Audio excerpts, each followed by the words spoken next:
Drama bin drama, ole drama, shake drama, zote pamoja. Ayayayayayaya. The high wire drama at the home of Kapsaret legislator Oscar Sudi has left many Kenyans confused, many others in shock. And I have to tell you, it has taken me quite a lot of digging around to even begin to get a hazy picture of what may have gone down. Now, you'll of course need to get your popcorn out, or is it popcorn, and relax and focus as we break all this down. However, I need to tell you in advance, none of it is good news. Indeed, I need to tell you well in advance that it is all very scary, for those who will be able to understand. Now, before we start, we need to get something very clear, okay? GSU are not cops. If you hear somebody is a GSU recce officer, that is not an ordinary cop. That is a very highly trained individual. I got sucked into an argument with one of our commentators on this channel who insisted, Chris, stop misleading people. GSU recce is GSU police. In retrospect, I should have not been sucked into that. I should have just kept quiet. I believe the GSU have done an excellent job in camouflaging who they really are.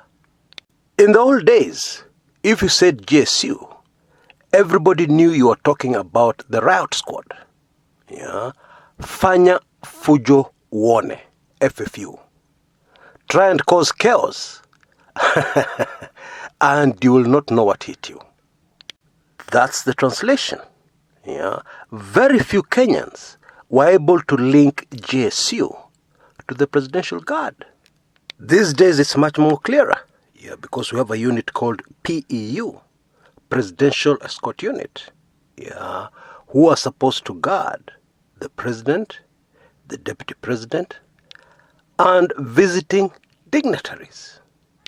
All officers in this unit are recce officers. Now, kindly bear with me. This introduction is very important, if anybody is to understand what really happened at Kapsaret. Just to give you a picture of the kind of training we're talking about, in 2015, 2nd April 2015, there was a terror attack at Garissa University, in Garissa, in the northeastern part of the country, close to the border with Somalia. And the assailants took a strategic position, right at the top of the highest building at that university, and started exchanging fire, with soldiers who had been called in from the nearby barracks. Now, anybody who understands these things will tell you that even if you are 1,000, you're all at a very great disadvantage, exchanging fire with somebody on a higher ground, even if it's 2 or 3 people. Because your cover is very limited. They can pick you out very easily from the high point. And so that exchange continued for quite some time. The GSU recce squad were called in. And when they finally arrived, there were some transport problems, choppers not being available and all that. But when they finally arrived, it took them about 20 minutes to set up, assess the situation, and set up. But after that, it was all over in 3 minutes. The recce squad sent to Garissa was about 4 officers. My guess is they found a sniper position, where the top of that building was visible. and from a range, a distance you cannot imagine. And then they took out all the assailants. Simple. Or at least it looks simple. In Kenya, that is not police training. Indeed, most of the officers in the crack recce squad are drawn from the military. Now that we're all on the same page concerning that, let's go to Kapsaret on Friday. This is what Oscar Sudi's lawyer, at least one of his lawyers, who is also the woman rep for Uasin Gishu, Gladys Boss Cholet, told us happened. The police took positions outside Oscar Sudi's home. Yeah, they didn't enter immediately. They just took positions. And Cholet says they heard that they were waiting for reinforcements. And Cholet says they caused panic. And so the person with the keys to the gate vanished in panic. And so, when the police were finally ready and tried to gain entry into the legislator's home in order to arrest him, they could not open the gate for them. And she says, I'm quoting her very carefully, that finally the police gained access to the compound through a small side gate. Yeah. But in the course of all this happening, the security guard at Oscar Sudi's home got shot, and was rushed to hospital. She also said, in the course of all this, there was an exchange of fire.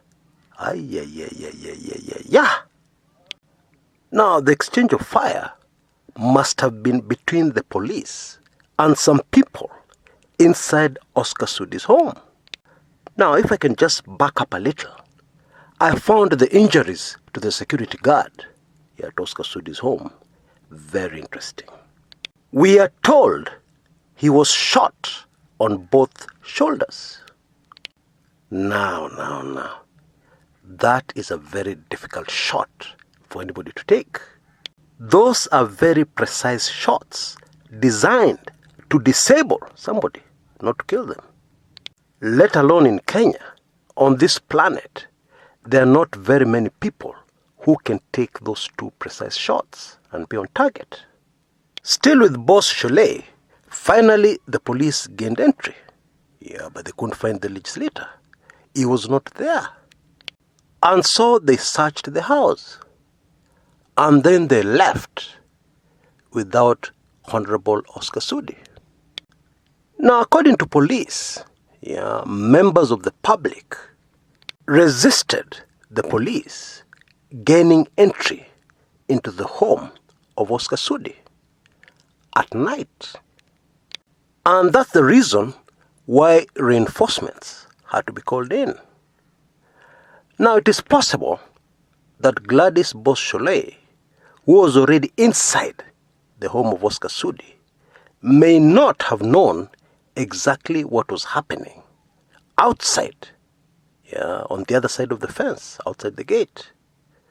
It is possible, but unlikely. And before the police left Oscar Sudi's home, after the thorough search, they also arrested 2 officers of the GSU recce squad. And I found the following development very strange. That is, the names of those 2 officers were given and published in the media. And not only those 2, a 3rd officer, actually the commanding officer in charge of them, who is said to have escaped, was in the compound, but left with Oscar Sudi in a vehicle, was also named. Why do I find that strange? Recce officers are never, ever named. And for very obvious security reasons. Arresting them is not such a big deal as naming them. Let me just put it in another way. If you are a recce officer and you saw your name in the daily press, you should work on the assumption that you've lost your job. And there's another problem here for those who understand how the police works. When you're a junior officer in any security organization, the army, the police, GSU, recce, whatever it is, you only do things that you have been ordered to do. And the two officers were following orders from their boss, Chief Inspector Ekiru, he was also named, and is the person who police say left the compound, sneaked Oscar Sudi out of the compound in a vehicle. My point is, anybody who wants to get to the bottom of this, let's say if you're on the government side, would look for the officer who gave the instructions, who gave the orders, and leave the two junior officers, at the very least, in the periphery of this matter, not even name them. You see, officers are not trained to question orders given to them. Make sure you're armed and go to the home of Oscar Sudi. That is the order. Yes, sir, is the response. On Ndio Afande. There is no way a junior officer can start a debate. Excuse me, sir, where are we going to a civilian's home? Our work is to guard the deputy president. How does this member of parliament come under the deputy president? We're not supposed to guard members of parliament. Our work is to guard the deputy president and his immediate family. And this man is not a member of the deputy president's family. There's no way they can start such a debate. How? They are supposed to simply follow orders. Period. Their commanding officer does all the thinking and the debate.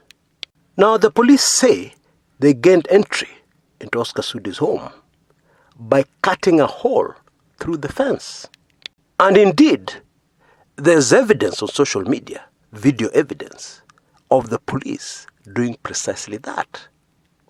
And so, this business of side gate from Gladys Boss Cholet does not hold water, is most likely not true.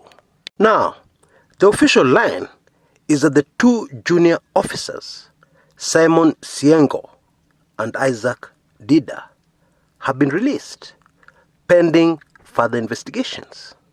Kimilili MP and close ally to the deputy president, Didmas Barasa, defended to the hilt the two arrested officers. Arrested and later released. And this is his version of events. He says the two officers were with the deputy president at his Sugoi home on that Friday.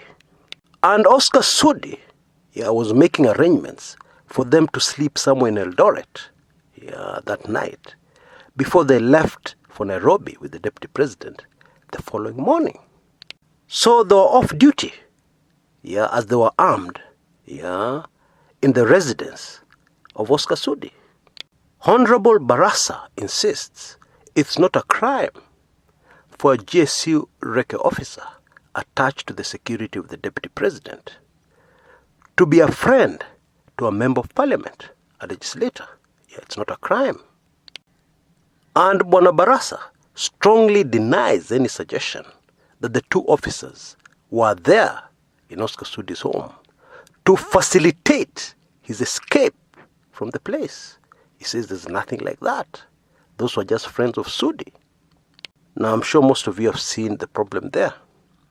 Imagine you're a deputy president of the Republic of Kenya, and one of the recce officers, or at least some of the recce officers attached to a security detail, are friends with the legislator. They regularly go to the home of another politician. Nothing illegal with that. But in my view, that is a breach of your security. Your security detail has no business being friends with anybody, least of all other politicians. Even if this politician is a close ally and friend. Because today, Yeah, he may be your ally. Tomorrow, he may be your enemy. Yeah, and he has got access, yeah, to your security detail. That's a problem. Now we have heard from both sides. Yeah, can we try and figure out what really happened here? In my view, all this would not have happened. Yeah, we would not be discussing this here. The drama would not have unfolded if, as a country, we always did our things strictly by the book. You don't arrest people at night. In any case, why would you want to arrest a legislator? You simply summon them. Yeah, tell them to report at a certain police station. And if, like in this case, you fear interference from his supporters on the ground, you ask him to report to a police station in Nairobi. And you choose a police station with the appropriate security arrangements, so that even if his supporters come, yeah, nothing will happen. They'll be able to do absolutely zero. We also want to arrest people on a Friday. Yeah, and the reason is obvious. You want to punish them even before they appear in court. Because you arrest them on Friday, they spend Friday night, Saturday night, and Sunday night in police custody, inside one of our smelly police cells. Put bluntly, we use our police force to harass political opponents of the government and to punish them outside the Constitution and outside the law, or at the very least, at the periphery of the law. Yeah. Now, wisdom will tell you that you may be able to successfully do this very many times, almost always. But there are so many things that can go wrong. Yeah, and they could all go wrong one day and leave you with egg on the face unnecessarily. You go to arrest somebody at his house at night. I personally know of many cases where people have been murdered, or at least people have attempted to murder people. And how do they do it? They turn up at somebody's house at night, and they introduce themselves as the police. Not only that, this is a loophole the government is leaving for criminals to operate. Because if somebody is a criminal and everybody in Kenya knows police turn up at night, they will use that loophole and turn up at some poor victim's house at night and introduce themselves as the police. And nobody wants to resist arrest.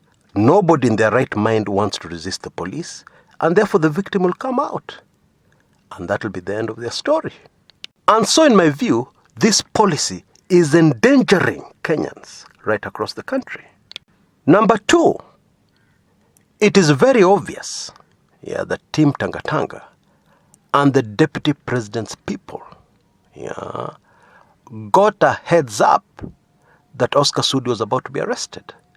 And they intricately planned a counter move to block that arrest, at least momentarily.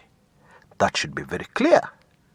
Gladys Boss Sholay, inside Oscar Sudi's compound, at night, together with the other close allies of the Deputy President, including MCAs, right inside Oscar Sudi's home. Come on.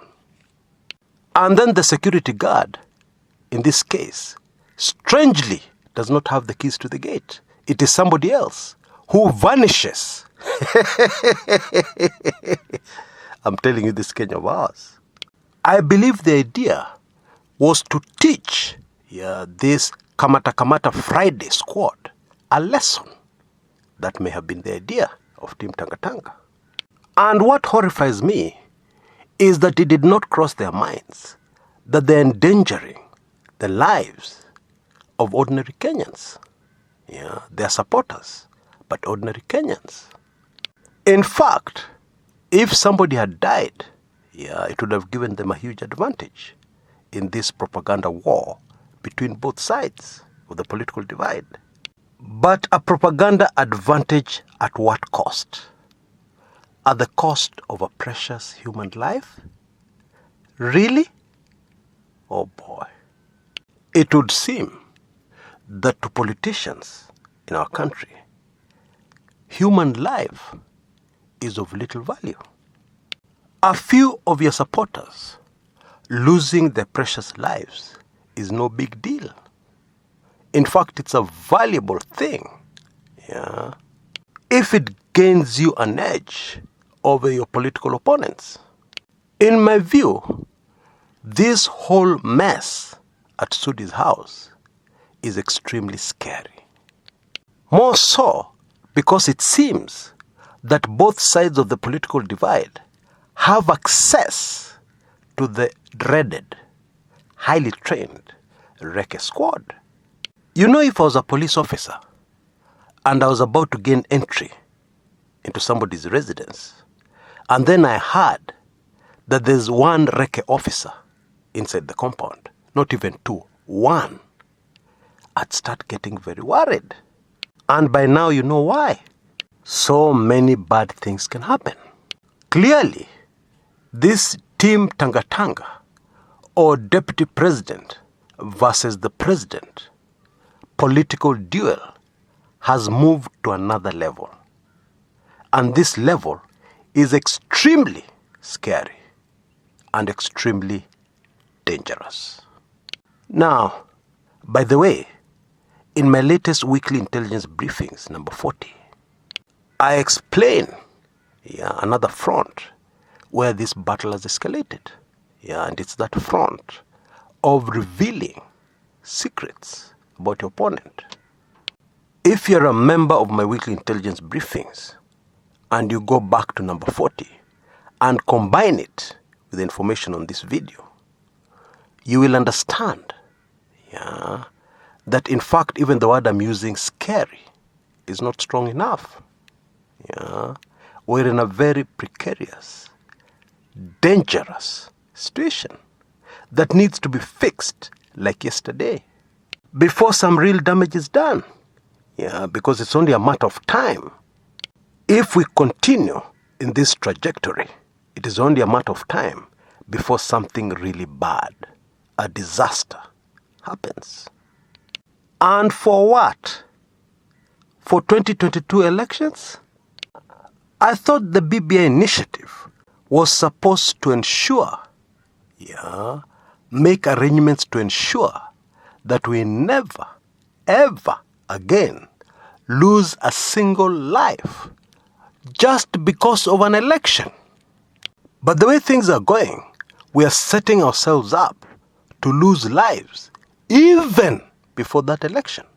So, one does not want even to start thinking about what would actually happen when the actual election comes along and political temperatures and maneuvers remain the way they are. Now, at the moment, it would be disaster. Now, for once as Kenyans, let us forget what side of the political divide we support. And let us speak with one voice to our leaders. Please, sit down and sort out this issue. Please, whatever you're doing, don't endanger the lives of ordinary Kenyans. And ask Kenyans not to be naive.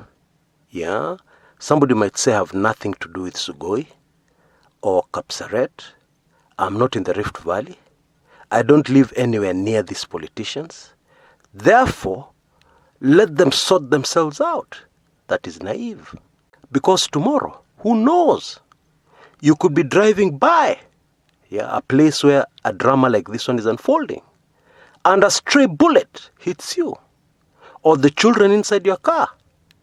This is clearly a situation where all Kenyans are in danger because of politics.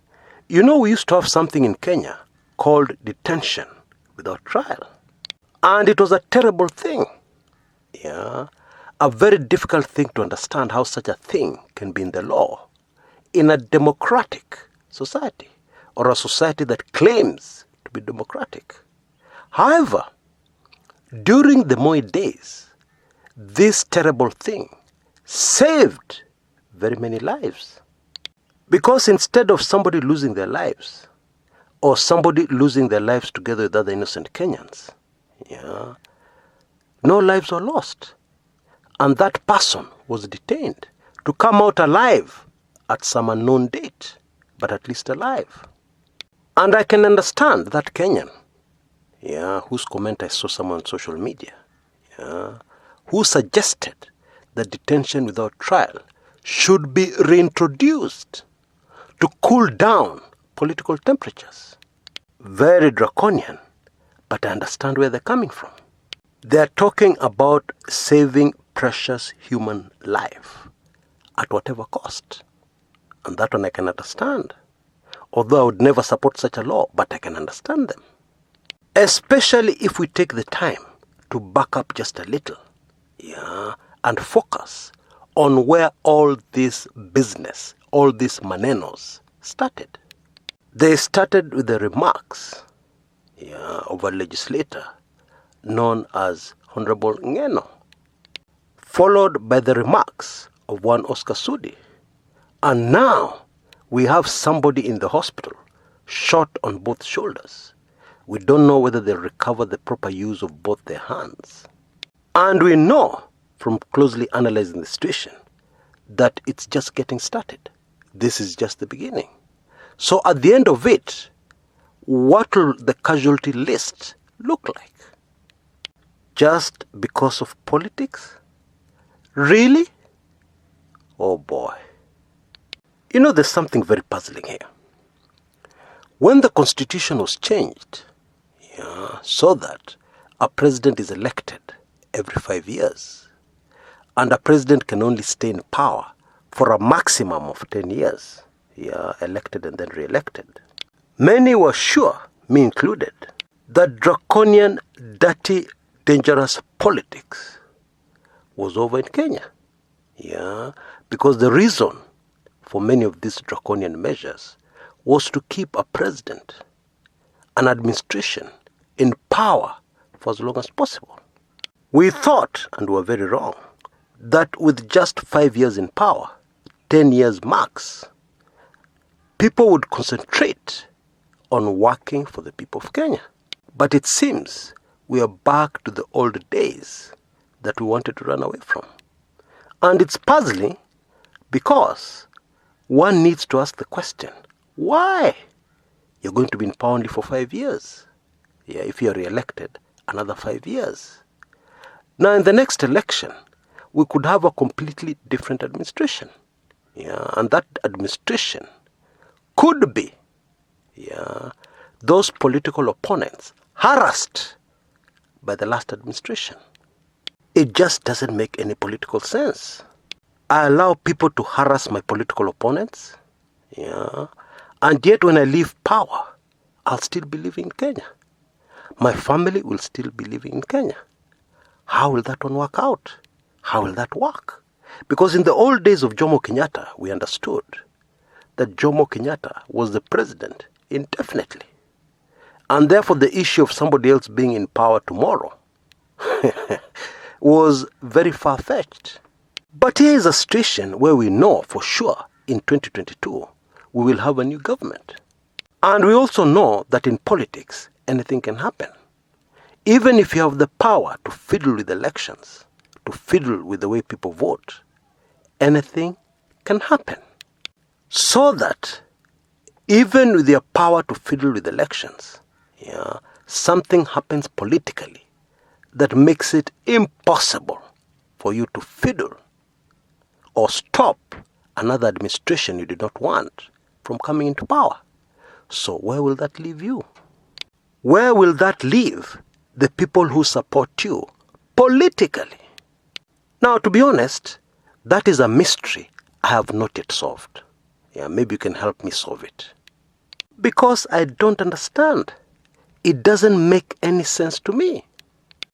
Until next time, this is Chris Kumekucha.